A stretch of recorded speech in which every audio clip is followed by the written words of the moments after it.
ஆண்டவர் ரட்சகருமாகிய இயேசு கிறிஸ்து நாமத்தினாலே காலை வணக்கம். இன்றைய தேவனுடைய வார்த்தை எரேமியா எழுதின தீர்க்கதரிசன புஸ்தகம் 29ஆம் அதிகாரம் 11வது வசனம். நீங்கள் எதிர்பார்த்திருக்கும் முடிவை உங்களுக்கு கொடுக்கும்படிக்கு. தேவனுடைய பிள்ளைகளே, ஆண்டவர் சொல்லுகிறார், நீ எதிர்பார்த்து கொண்டிருக்கிற முடிவை நான் உனக்கு கொடுக்க போகிறேன் என்று ஆண்டவர் சொல்றார். என் வாழ்க்கையில எனக்கு இந்த அற்புதம் வேணும், இந்த ஆசீர்வாதம் வேணும், இந்த நன்மை வேணும், இந்த வெற்றி வேணும், இந்த ஜெயம் வேணும், என் வாழ்க்கையில இந்த நன்மை, இந்த ஆசீர்வாதம் எனக்கு கிடைச்சா ரொம்ப நல்லா இருக்குமேன்னு சொல்லி ரொம்ப நாளா ஏங்கி கொண்டிருக்காயா? ரொம்ப நாளா ஜெபித்து கொண்டிருக்காயா? ரொம்ப நாளா காத்து கொண்டிருக்காயா? ஆண்டவர் சொல்லுறார், நீ எதிர்பார்த்து கொண்டிருக்கிற அற்புதத்தை நான் உனக்கு கொடுக்க போகிறேன். தேவனுடைய பிள்ளையே, நம்முடைய ஆண்டவர் எப்படிப்பட்ட ஆண்டவர் தெரியுமா?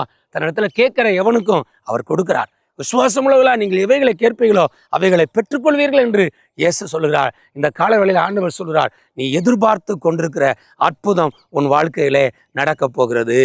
எதெல்லாம் நீங்க நடக்கன்னு சொல்லி நீங்க கற்பனை பண்ணி வச்சீங்களோ, அல்லது ஜெபித்து கொண்டிருந்தீங்களோ, அழுது கொண்டிருந்தீங்களோ, தேவனுடைய பிள்ளையிலே அந்த அற்புதம் சீக்கிரம் நடக்க போகிறது. அந்த அதிசயம் உன் வாழ்க்கையில சீக்கிரம் நடக்க போகிறது.